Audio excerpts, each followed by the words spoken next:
Hello, everyone, and welcome back to Let's Learn English. I'm your host, Jessica. And I'm Daniel. It's great to be with you all again. So, Jessica, what are we diving into today? Today, we are talking about something everyone has, or at least should have. We're talking about hobbies and free time activities. Yes, what we do when we're not working or studying. This is, a super common topic when you're first getting to know someone. It's like a classic small talk subject. Exactly. It's how you learn what people are passionate about. So, we're going to give you some great vocabulary and phrases to talk about your own hobbies and ask others about theirs. Right, let's get started. So, to kick things off, Jessica, what do you do in your free time? What are some of your hobbies? Oh, putting me on the spot. I love it. Well, my main hobby is probably baking. I'm a huge fan of making sourdough bread and like ridiculously complicated pastries. Sourdough, that's serious business. I hear it's like having a pet. You have to feed what's it called, the starter? Yes, the starter, exactly. You have to be really dedicated, but I find it super relaxing to knead the dough and just follow a recipe. It's very methodical. What about you, Daniel? That's cool. For me, it's the opposite. I need to get outside. I'm really into hiking. Whenever I get a chance, I try to find a new trail and just spend a few hours in nature. Hiking, nice. So you're an outdoorsy person? Totally. I love the scenery, the fresh air. It's a great way to clear my head. It's my go-to way to unwind after a long week. I get that. Okay, so we've already used some great words. I mentioned baking, a recipe, and to knead dough. These are all related to a creative indoor hobby. And I talked about hiking, trails, and scenery, which are perfect for describing an active outdoor hobby. The word outdoorsy is a great adjective for someone who loves nature. Right, so hobbies can be grouped into different categories. You have active hobbies like Daniel's hiking or playing sports like football or tennis. Yeah, or going to the gym, cycling, swimming, anything that gets you moving.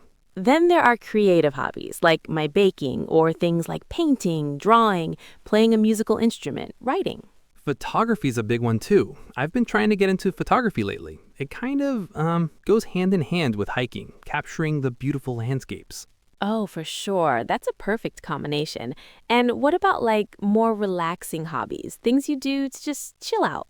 Of course, things like reading, watching movies or TV series, maybe listening to music or podcasts, like this one. Very meta, yes.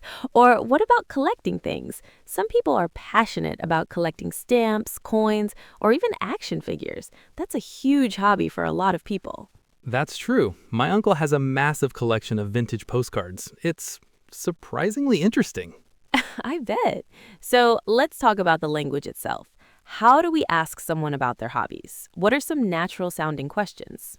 Okay, the most direct one is, do you have any hobbies? But that can sound a little formal, a bit like a textbook. Right. A more casual way to ask is, what do you do for fun? Or what do you like to do in your free time? Yeah, I like what do you do for fun? It's friendly and open. Another good one is, how do you usually spend your weekends? It's an indirect way of asking about their hobbies. That's a great one. So, how would we answer? We've already used a few phrases. I said, I'm a huge fan of baking. And I said, I'm really into hiking. Using phrases like I'm a big fan of or I'm really into shows a lot of enthusiasm. It's stronger than just saying I like. Definitely. You could also say, in my spare time, I enjoy, or when I get the chance, I love to. For example, when I get the chance, I love to go to the movies. Perfect. And then there's talking about how often you do your hobby. You could ask, how often do you go hiking? And you might answer with something like, I try to go every weekend if the weather's good, or not as much as I'd like to, maybe once a month. Exactly. Using phrases like as much as I'd like to is a very natural way to express that you wish you could do it more. So let's try to put it all together. Imagine we just met at a party.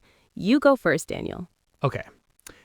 So Jessica, what do you do for fun when you're not hosting amazing podcasts? Smooth. Well, I'm really into baking these days. I spend a lot of my weekends trying out new recipes in the kitchen. What about you? Oh, that's really cool. I'm not much of a baker. I'm more of an outdoorsy person. I usually try to go hiking on Saturdays. Nice. How often do you get to go? Pretty much every weekend, unless it's raining. It's my favorite way to unwind. See, that sounds so much more natural than just listing facts. The follow-up questions are key.